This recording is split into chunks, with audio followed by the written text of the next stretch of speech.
Yeah. Good afternoon, everyone. Sorry for the delay. We have some technical problem. If you please can put your camera on so we can dialogue.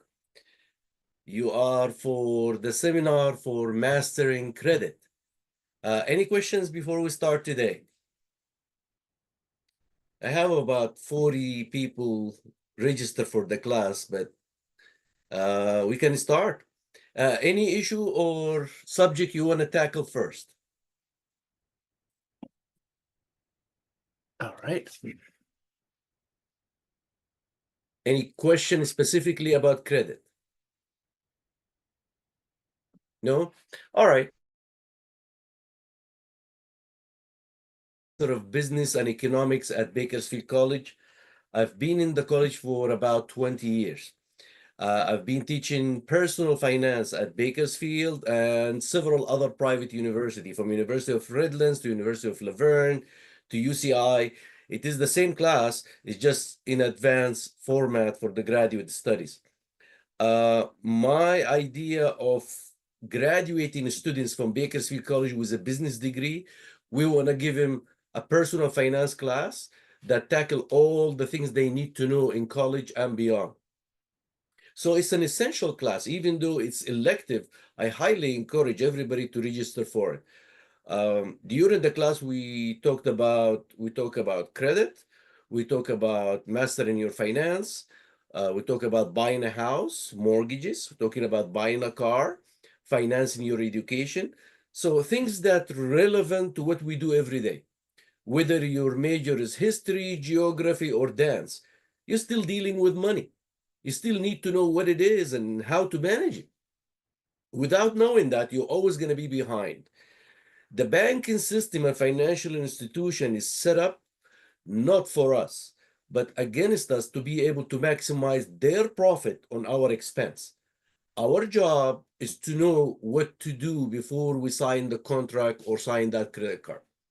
So today I'm just going to give you basics of credit, and then we can open the session for any questions you might have. Good?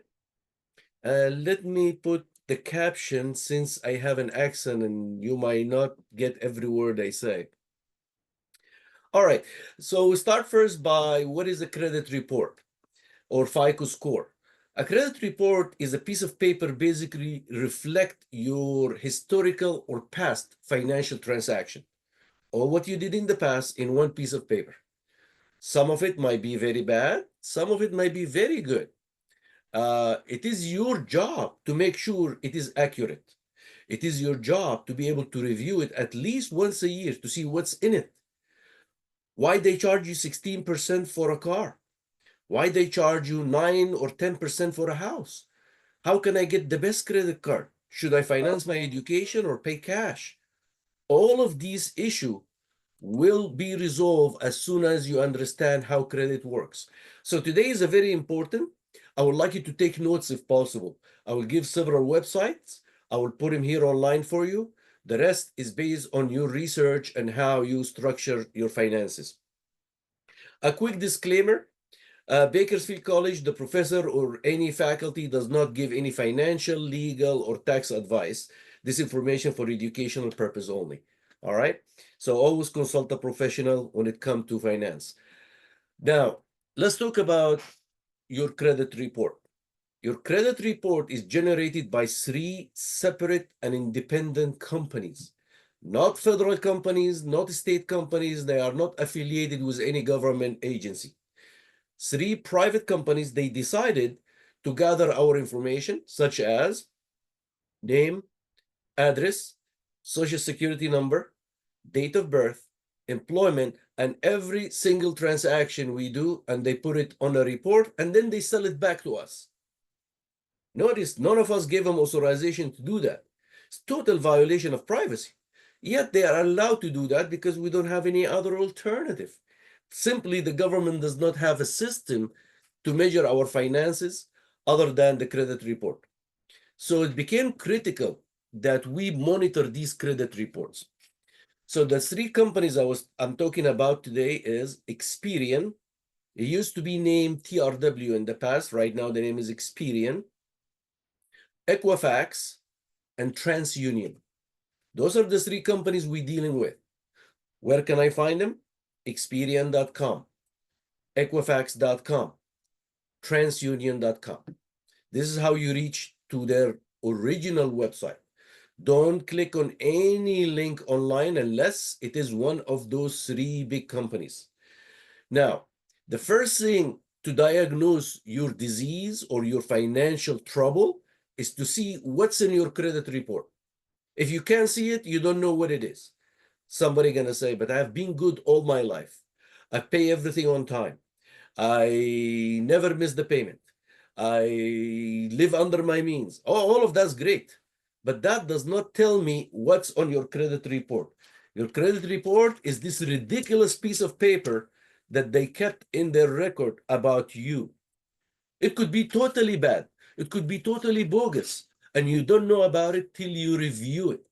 So for today, the first assignment I'm going to give you to see your credit report live. I will give you several websites so you can see it for free. You do not have to pay them to get your own information out. They try to charge us $19.99, $29.99. No, don't do that. It's our personal information. We can get it for free. The best way to get it for free today is annualcreditreport.gov or .org. Annualcreditreport.gov or .org. Okay? So the annual credit report, the government sued those companies and they settled with them, forcing them to give us one credit report per year for free. One credit report per year for free. However, I will show you how to get it as many times as you like. Okay? The first one is the most important one because that's how you're going to be educated and open the door for your finances. So for today, you need a printer, a computer, paper, and ink in your printer. And you go to annualcreditreport.com. Once you're there, do not click the right-hand X button to exit at any time. There is an arrow you need to check is Experian.com. This is the biggest credit reporting company in the world. So you need to access that comprehensive database. They're going to ask you for your full name. They're going to ask you for your date of birth. They're going to ask you for your social security number. They're going to ask you for your employer sometimes as an identifying information, and your address, of course, as an identifying information. Then after they open that part for you, they're going to ask you some leading questions about your finance, just to verify who you are. Like, do you have a mortgage with Bank of America, Wells Fargo, or Chase? Pick one. I think you know. Do you have a student loan that you're making a payment for 127, 163, or 299? That's your payment. So after you answer 3 or 4 questions correctly, they allow you the access to your report. This is for our protection because anybody can get your information and try to access to destroy your credit, or imposter, or become you taking your information and obtain credit in your behalf. So credit fraud is prevalent, and there is no way to prevent it unless you are vigilant to check your report by yourself. So you enter what you're going to do now. First point of action is print. Do not read online. You want your exposure online to be minimum, meaning Don't leave sensitive information, especially your social security number, floating online. There's a lot of hackers, guys. There is nothing called secure computer on earth. Only the unplugged computer, the non-connected computer, that's secure. Other than that, you don't have any security or privacy online. Somebody more clever than you are always can access your database. So print those 3 reports. I need you to get Experian, Equifax, number 2, and then TransUnion, number 3. Sometimes they allow you 2 out of the 3. Sometimes they allow you 3 out of 3. Try to get as many as you can. Those 3 are different companies. So you might find information on Experian totally different than Equifax, or more account here and less account there, or one account shown here but not there. That's why you need the 3 of them. Fair?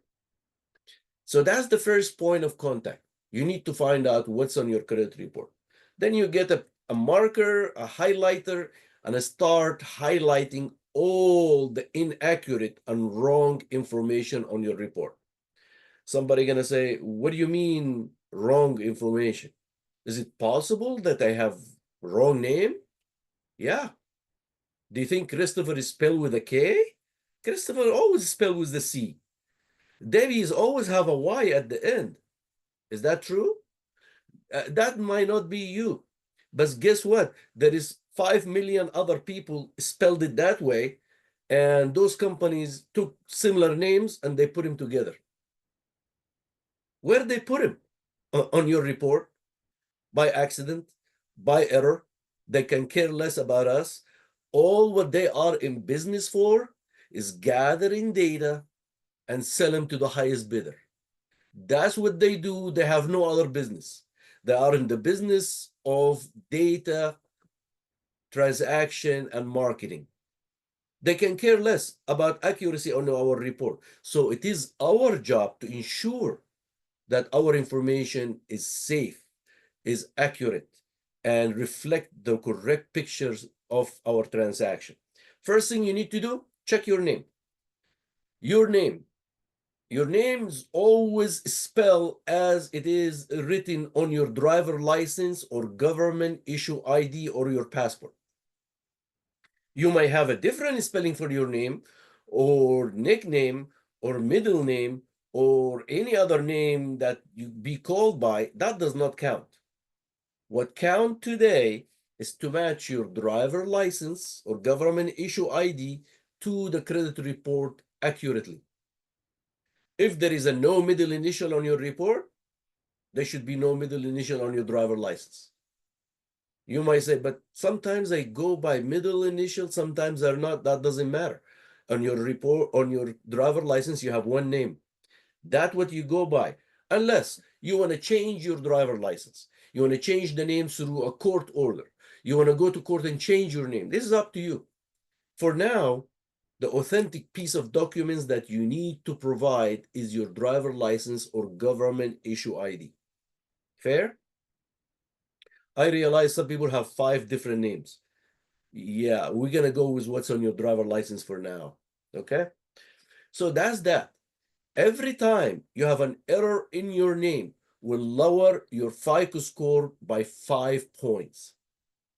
So think about that. I didn't do anything wrong. Somebody spelled my name wrong with a C. My name is always spelled with a K. Yeah, you get hammered 5 points. And maybe somebody put a Y, somebody put an EI instead of IE, and she got 3 different names.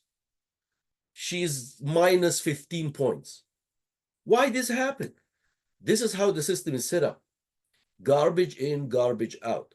They care less about what's in their database. They are in it to sell it. Who's the buyer is not us. The buyer is a financial institution and bank. So Bank of America want to order 1,000 name from zip code 9113335. And those 1,000 names, they have a criteria. I want them to have 740 FICO score or above. 740 is an excellent credit. That's the number you aiming at. You need to reach that point or higher. I will explain why soon. So that's being said, the bank ordered the names. the criteria, the zip code, right away their computer go crunch the data and give him 1,000 name with this criteria, sell it to them. Money goes from here to there. They receive the name and they send credit card offers to them. That's how the system works. Now, we cost them money. We don't make him money because every time we dispute or we complain, it costs him about $76 to be able to investigate each item on that complaint. We can care less. We want our information to be accurate, representative of our financial transaction. So the name is important, that you have one name on your credit report. You should not have two. Each name will cost you points. Social Security number. Every one of us should have one Social Security number legally. You're not entitled to two. Your Social Security number, basically, to be able to focus on giving an accurate picture of your finance to the federal government, not for the bank to use for identification. We should not use our Social Security number for identification ever. It's illegal to do that. As a matter of fact, it's written in the back of the Social Security number, do not laminate, do not use for identification purpose. But we break the law all the time, and everybody asks us, give me your social. You give him your social, right? Even in the school, we used to use Social Security number instead of student ID. Now we use student ID only, okay? So you need to make sure you have one correct Social Security number. Every time you write an application, somebody enter the data by hand and make a mistake and transpose or flip one number, it gives you a different identity right away. So instead of 963, he gave you 964. They made a mistake. It's a data entry mistake. Suddenly you have two Social Security number. That's problematic. Each one of those Social Security number will cost you 25 points or more down. Because Social Security number is a leading indicator of your finance and your identity. So you need always to have one Social Security number on your report. More than one, they think you change the number to be able to get more credit card or access an account illegally, defrauding the bank. Remember, we are not the client. The bank is the client to this credit bureau. The credit bureau want to protect the bank interest, not ours. So any mistake on our report, interpreted in the side of the bank to protect him by lowering our credit score. Our job is to raise our credit score. Our job is to get the best interest rate possible. Our job is to make our credit report accurate as possible. And the law allows us to do that legally. I will cite several laws today. You can write them down and then you research them later. So that's being said, your Social Security number is paramount. Then your date of birth. You have to have one date of birth. If there's any error, again, it will take 5 to 10 points down. Address. How many addresses you should have? Anybody check the report and found out how many addresses they have? How many you guys found? Maria, can't hear you. I have 7 addresses. 7 addresses. So think about this.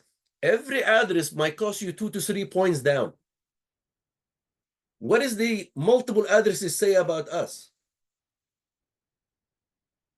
Frequently moving, non-consistent. Exactly. Not stable. He jumped from one place to another. He must have a financial trouble. Or he get a credit card and he scam the bank and go change address and go to a different place. Lack of stability.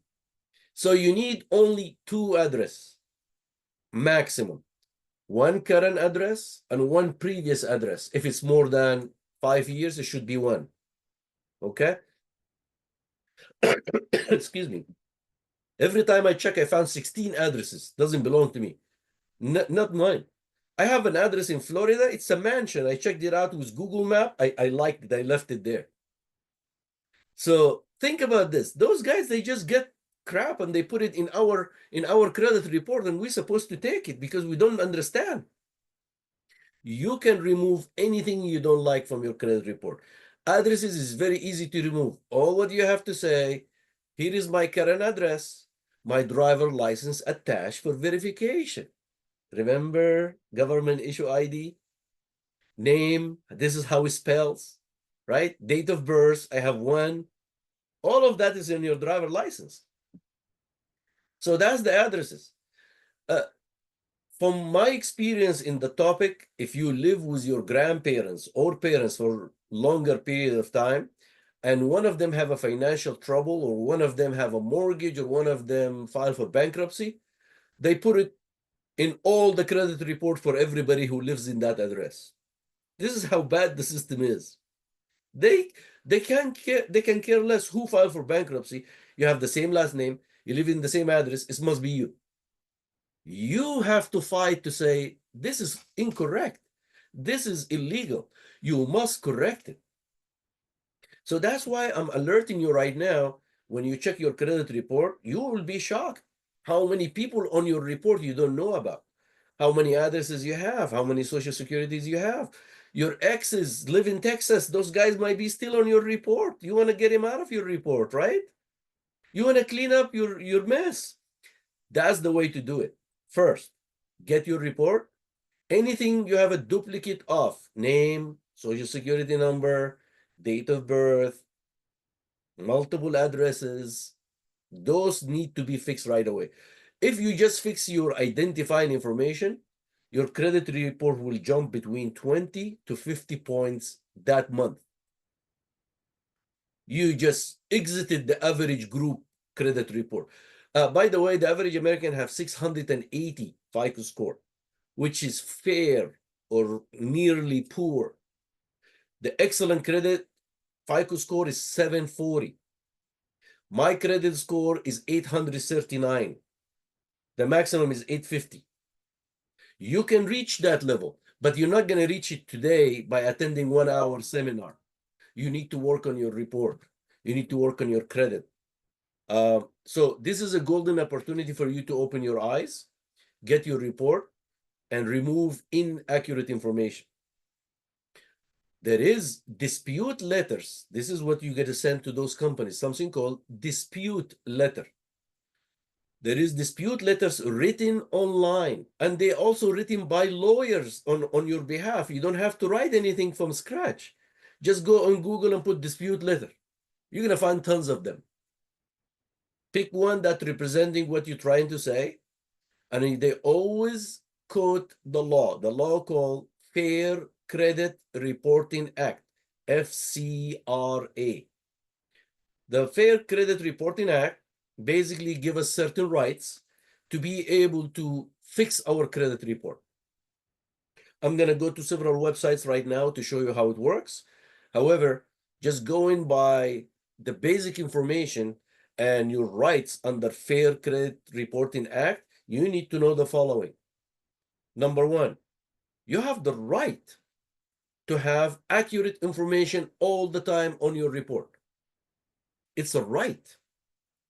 So anything you see wrong or perceived to be wrong, they have to remove it. They have to correct it.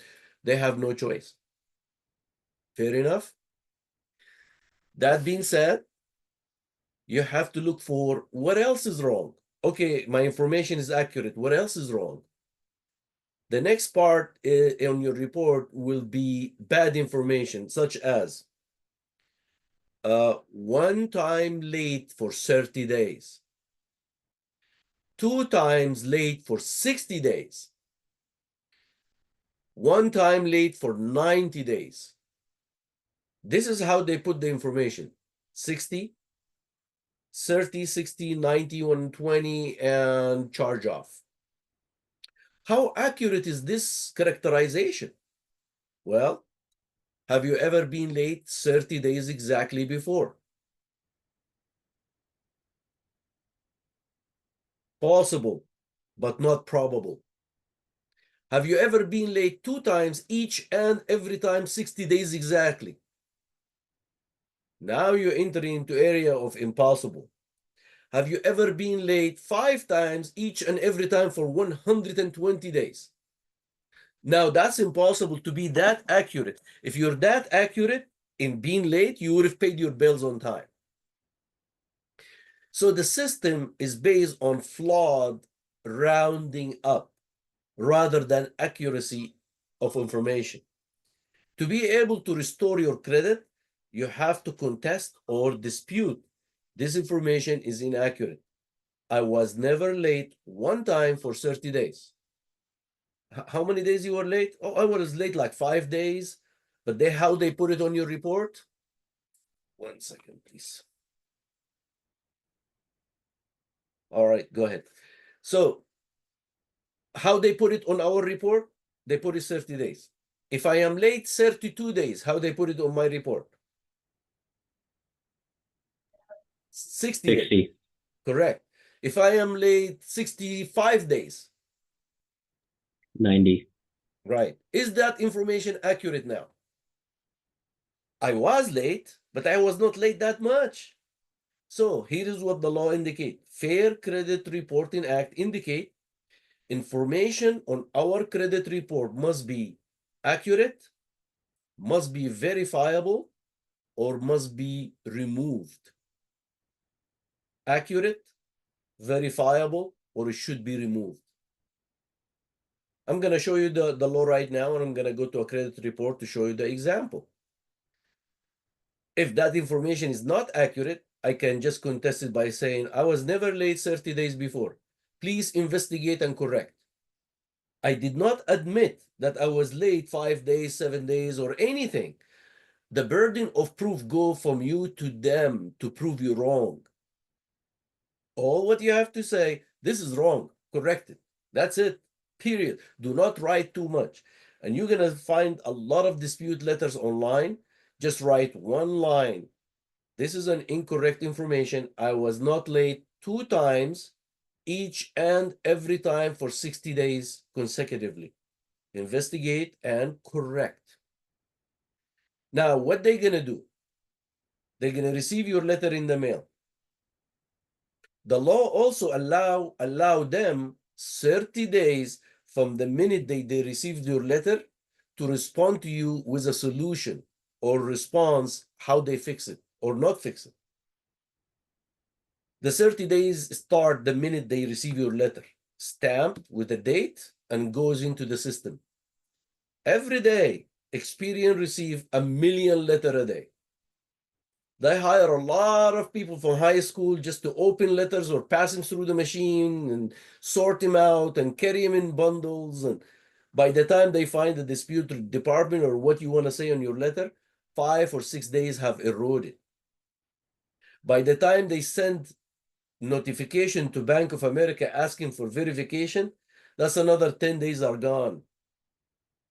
Bank of America doesn't have enough staff. They may receive the inquiry about this guy's contesting or disputing late. Yeah, we're not going to do that. We don't have the time or the money to be able to follow up, so we just erase it. What's going to happen if the bank didn't respond?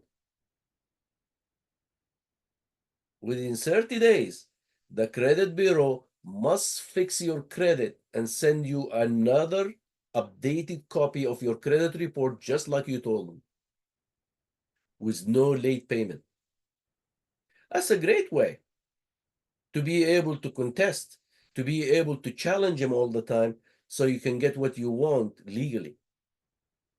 So that's being said, you can contest anything on your report as far as it is inaccurate or incomplete.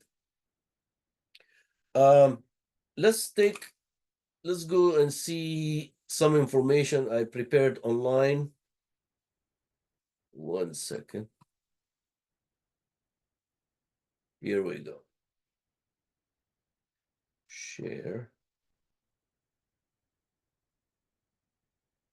All right. Can you see this one? This is Experian report. Anybody can see it? Okay. So the credit report start like this. And if you look at it, the first part of the report, it have identifying information. This is a sample. I just Googled sample of credit report for you. So here's what I found. This guy's name's John Consumer, Jonathan Consumer, Jay Consumer. Which name is correct? We don't know. Why they put this as a sample? They trying to tell us, when you see these things in your report, this is normal. It is not. They try to tell us, do not cost us money, do not cost us investigation. That's not our concern. So this gentleman gonna provide a driver license with his full name on it, send it to them and say, all other names are not mine. Investigate and remove. Once they receive that document, they have to remove those two other names, or maybe the three of them are wrong. And then his FICO score gonna jump about 10 points that day.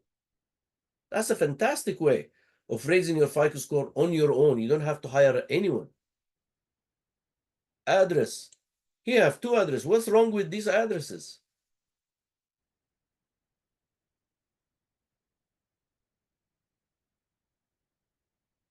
Some of it have an apartment number, some of it have a strange zip code, some of it is have a different address in the same street. It could be his address or not, could be the previous address. So he need to correct his address also. Social security number. Variation. Social security number is dangerous because it's a leading indication of your financial transactions or your identity. So you have to have one. If you have a spouse, can I remove my spouse from my credit report? What do you think? Sure. Look, you have one social security number under your name alone, under your finances alone. You can build credit under your name alone and your spouse under her name alone. You don't need to merge credit. People only merge credit when they need to buy a house sometimes. Sometimes. Because they need the income of each other to qualify for the loan. So they apply as a co-applicant. Even though if you can buy a house on your own, if she can buy a house on her own, why not? This will give you higher access to credit, more credit card, better financial stability. I never mingle my credit report with anyone. My wife have her own property, I have my own property. I have my own credit card, she have her own credit card. Anything happen, I miss a payment, my credit go down, I still have hers to be able to rely on, to be able to dig myself out of the trouble. So you're always better off not mixing your credit with anyone. This is, I know it's not culturally correct. In America, everybody like to apply for a same credit card with their spouse. It is cultural. It's a wrong approach to finance. You are independent. You are an individual. Build it on your own. You don't need to mingle credit with anyone. At least that's my opinion. A spouse co-applicant, you can say not mine, and they will remove it. They cannot verify it's your spouse or not. They will remove it. So if you have an ex that you apply with for a credit card long time ago, you're still responsible for their actions. You moved from your ex about 10 years ago, but he still have his name on your report, have the same credit card. If he maxed out that credit card, they might come after you to recover the funds. That's why you need to clean up the mess. Any previous relationship, take it off your credit report. Any current relationship, you can still take it off your report and build it independently. Now, let's go to the first section of the report. It's always negative. There is nothing called potentially. It is negative. So this person have a lot of issues. One of the issues is, if you see the yellow here, anybody can read this?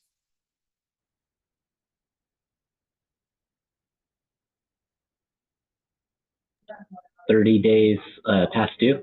Yes. 30 days past due as of June 2015. Remember what I said to you earlier about accuracy of information. Can you put yourself on mute, please? So, accuracy of information. So they accusing this gentleman that he was late 30 days in the month of May. However, if you see in the bottom what months they put, even their own writing is contradictory. The report is totally wrong. How could I be late 30 days in May, but you write as of June? That's number one. Is it really 30 days? I am not sure of that either. So in this case, I can dispute this transaction by saying I was never late 30 days in the months of May 2015. I was never late 30 days in the months of June 2015. Please investigate and correct. The account is excellent. If you look at the rest of the account, this gentleman been paying on time all the time. Okay. He never missed. He have a problem with 1 month, whether rightfully or not. He can remove it and transfer this account from a negative account to a positive account right away. Fair enough? So that's the first part of how you fix your credit. Then accounts in good standing. Usually it have okay all over it, no problems. You just want to make sure that you do not exceed the highest balance. There is something called utilization ratio. How much you use from that credit card. If your credit card is $10,000, you should not be using more than 30% of that. If you use 50, 60, or 70%, that will send a signal to the credit provider that you're struggling and you are borrowing too much and you don't have a good income. Suddenly they keep an eye on you and they raise interest rate so they can recover their money fast. So always try to use a little bit of your credit for emergency purpose only. Credit card is for emergencies. They are not for everyday transaction, just for the fun of it. Only when you need tires for the car to go to work. Only when you need to register for the class till your financial aid arrive. Only when you have an emergency with the hospital bill you cannot pay. These are the things that you use credit card for. It's not to go to Disneyland or dinner or lunch. It's not designed for that. And the cost of credit these days is high. It's over 29% interest. So the likelihood of you paying it in the next 20 years is not there. You borrow $1,000, it will take you 18 to 20 years to pay back, just based on the current interest rate and minimum payment. So be careful with credit. Home loan, that's a good account. Anything under good account, you are not concerned with at this time. Inquiries. Inquiries is the application that you put to be able to obtain credit. If you apply for credit, that would consider an inquiry. They allow us about 4 to 5 inquiries per year without affecting our credit. Anything over 5, they start taking points. Simply, they don't want us to shop around for a better credit, which is unfair. Can I remove inquiries? Remember what I said first. You can remove anything you don't like. You just have to be tenacious and try. Inquiry 1, 2, 3, not mine. And you send it to them. It's very easy to remove an inquiry. That alone will raise your FICO score about 5 points per inquiry. Inquiries stay on our credit report for 2 years. So those are easy to remove. Negative information stay on our credit report for 7 years.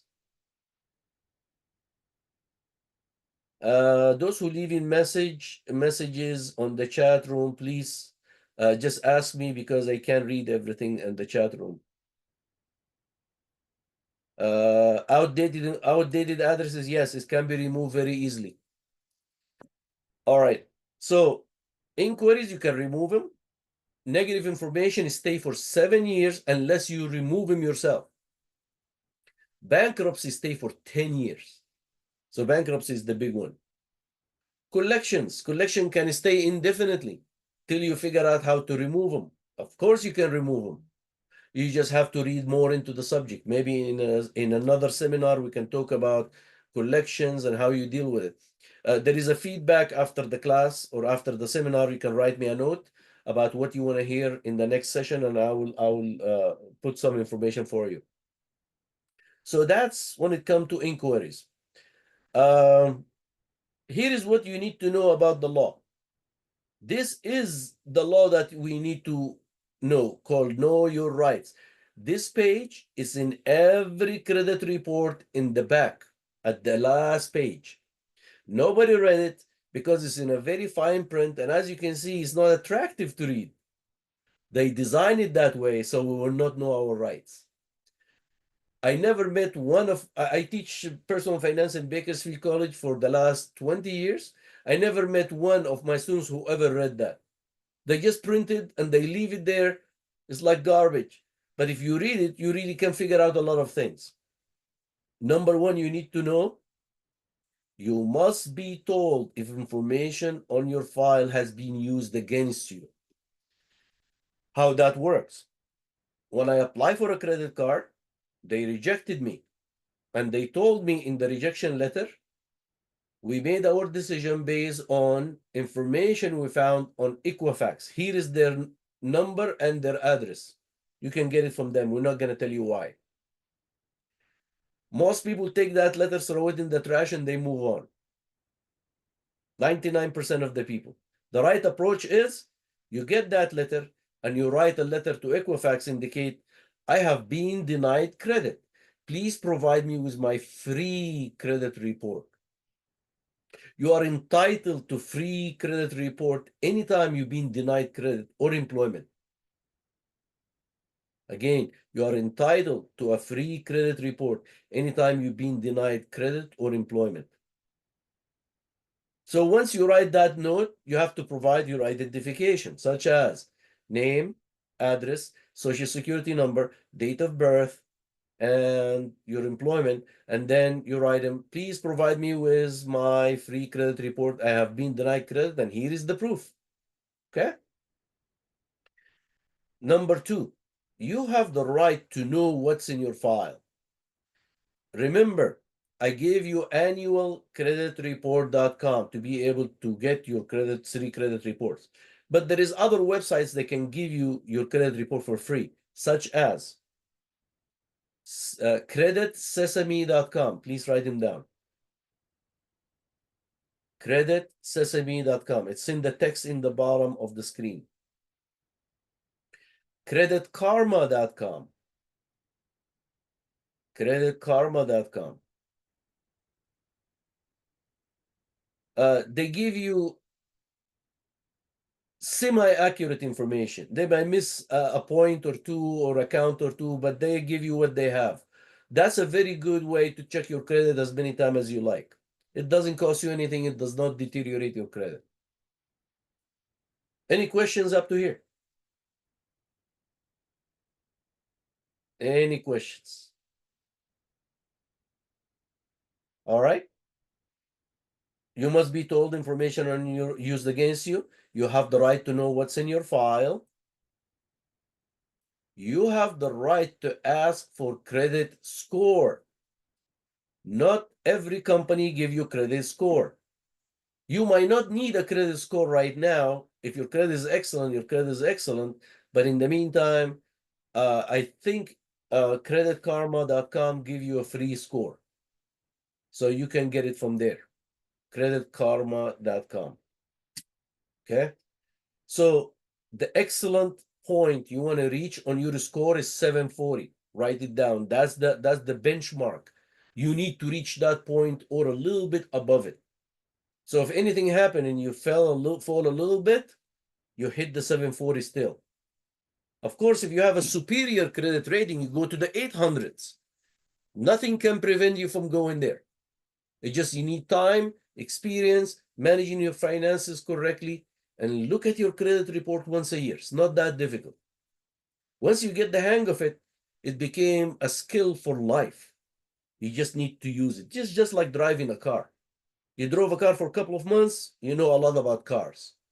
But if you drove it for 10 years, suddenly you're an expert driver, right? Experience. You know what to do. This is the important part. You have the right to dispute incomplete and inaccurate information. Remember what I said to you, information on your credit report must be accurate, verifiable, or must be removed. So the law said in this case, consumer reporting agency may not report outdated negative information. So let's go up. Consumer reporting agency must correct or delete inaccurate, incomplete, or unverifiable information. Those are the three things they have to delete: inaccurate, incomplete, and unverifiable information. Remember, verification is half of the game. We are trying to pin him down based on accuracy, but also verification. What if they did not respond to us in 30 days? Well, they just broke the law if they didn't respond. So they must clear up my credit report and they must correct it the way I told them to correct it, because they have a window of 30 days for verification. What if they couldn't verify anything? Very possible. They have to fix it and they have to send it to you corrected right away. So every time you dispute anything, in 30 days, you get a free credit report back. Now you see a way to get your credit report all the time for free? A letter goes in the mail, you get a credit report for free. You mess with them every 6 months and you send another letter and you get another credit report for free. And that's how you check your credit report accurately every 6 months. So this is the important part I would like you to highlight on your report. Consumer reporting agencies must correct or delete inaccurate, incomplete, and unverifiable information. Consumer reporting agency may not report outdated negative information. Remember, outdated means over 7 years. I bet you anything, when you see your report, you're going to find stuff for 10 years and nobody know what to do. Some people live with a bad credit all their lives and they don't know what to do. Oh yeah, about 20 years ago foreclosed on this house. What? 7 years. Why you did not dispute it? Oh, I didn't know that. You mean for the last 13 years I could have excellent credit? Yeah.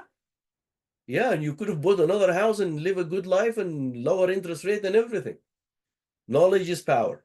The correct knowledge is power. Negative information. Access to your credit file is limited. As I told you, they try to charge us for our information all the time.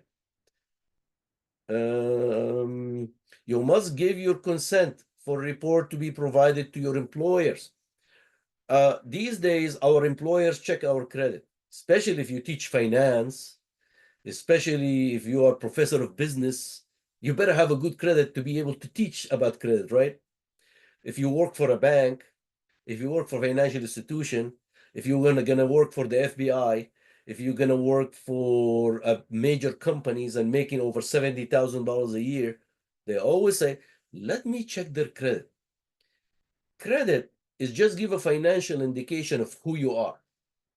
You might not be good in finance, but you might be good in everything else the employer wants, but they still want to see your credit report. It shows how responsible with your bills you are. Are you struggling financially? Are you in foreclosure? Did you file for bankruptcy? Do you have a criminal record on your report sometimes?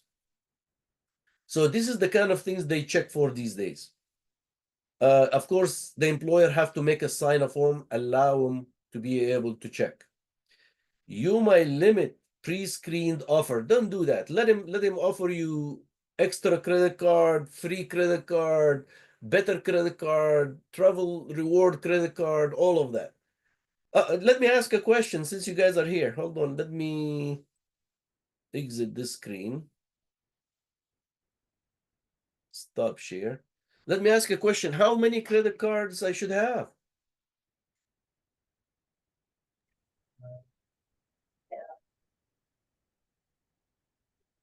Three. 3? What else? 2. Debbie said 2.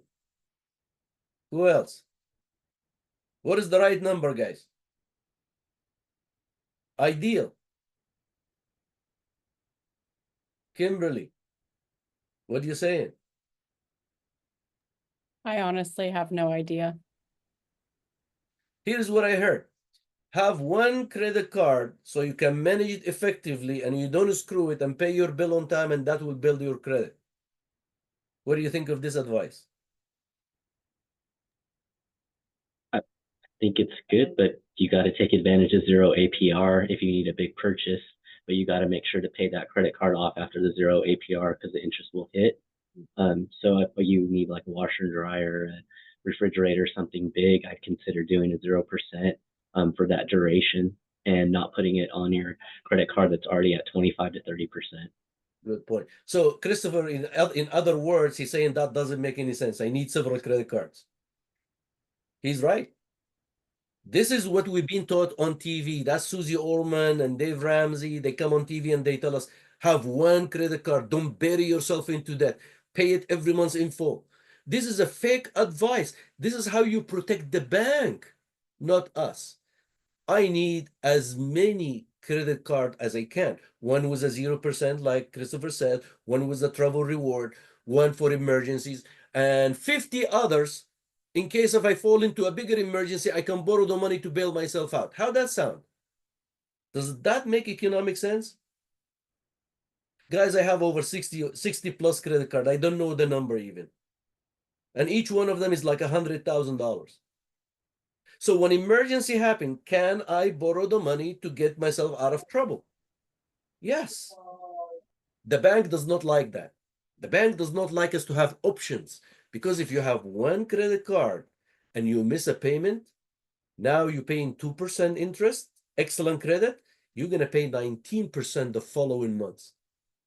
Which one do you think the bank like you to pay, 2 or 19? Miss 2 payments and your interest go to the default rate, 29.99%. It's incredible how they set up the system and how they teach our young generation. And at age of 16, they offer us credit card with no instructions, right? Here is your first $1,000 credit card. You're so happy. It have the Mickey Mouse logo and the Disney, right? They make it very cute for us. And we know what, as a teenager, what we did with the credit card. We went to the mall. We went for lunch first. Then we bought a Nike shoe and a T-shirt. That's $1,000 right there, and a concert ticket. And of course, a nice case for my iPhone. How that sounds? Isn't that what we do? That $1,000 borrowed at 29% interest rate, almost 30% interest rate, it will take you over 18 years when you make the minimum payment. And that's how they bury us in debt early on in life, and we became a customer for life. Nobody told us go take a personal finance class. When you pass it with an A, then we give you a credit card. You know what you're doing. So it's unfair that we are not preparing the young generation to join the financial system. We make him joining as a consumer, as a debtors, not as a producer and people with good common sense in finance. My suggestion after this seminar, guys, if you like to sign up, I have several personal finance classes in Bakersfield College. Sign up for one. We talk about credit all the time. We talk about how you manage your money effectively, how you open a checking account, a saving account, an investment account, a retirement account. So pretty much it's an open forum. Every single session we focus on one area, especially real estate. I'll take some questions so far. Questions. This is your chance.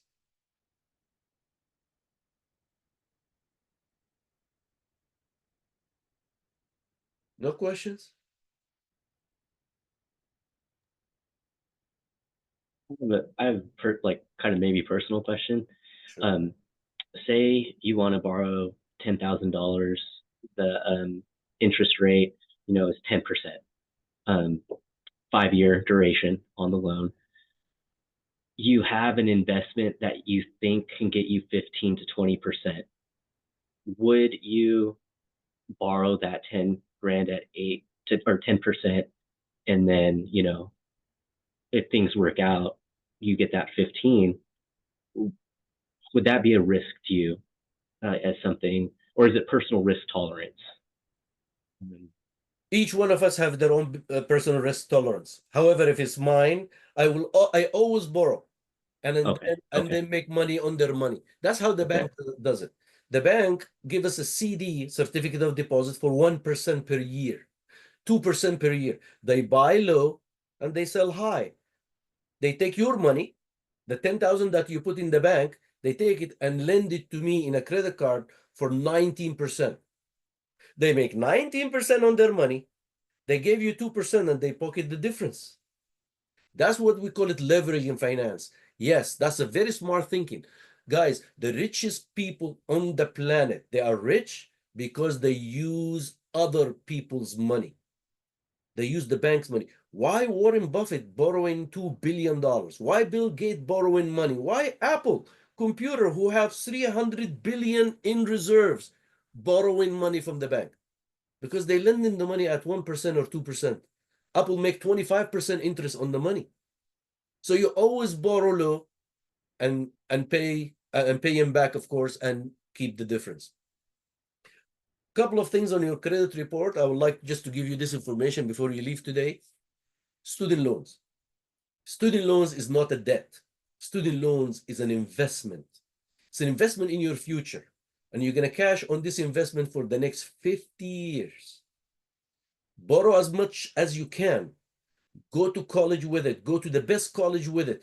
Invest in yourself. And that's the real investment that's going to give you a compounded return on investment more than anything else. Better than a house, better than a car, better than a business is investment in your education and your future. By the way, when they see student loan on your credit report, that raise your FICO score, doesn't lower it. Why? People think it's a bad debt. It's not. It tell them this person is educated and he have higher potential for income. Lend them more money. Would that make sense? This is the signal that the bank, when they read, they found out, oh yeah, he have a house, but he have a student loan. That's normal. He's a lawyer. He's an accountant. They make money. He have a degree. That's a good investment. Bad investment. Anybody can give me a name of a bad investment? I've always heard a brand new car because it depreciates. Yes, any car is a bad investment. Right? Car is always depreciating asset, not appreciating. We want to invest in things that goes up in value. A house is a great investment. A car is not, unless it's a collectible car. 1964 Mustang. Okay, that's not a car. You're not gonna drive it. You're gonna put it in the garage and people bid on it and give you more money. That's a collectible. Okay. One of the poorest investment ever will be investment in food item, clothing, luxury stuff that doesn't make any sense for us as a students. Focus on finishing your education fast. That's great investment. 2 years out of 2 years, not 4 or 5 years out of 2 years. I want to finish my bachelor in 3.5. Yes, you can. That's a great investment and you did it in a record time. So this way you can capitalize on the potential of income. Make sense? Any other questions, guys? All right. After the seminar, they're going to send you an email asking you for feedback. Please let us know what you like about the seminar, what you don't like, and what future seminar you would like to hear about so we can tailor it made to your interest. All right. Well, thank you guys, and I will see you soon. Thank you. Thank you. Bye-bye.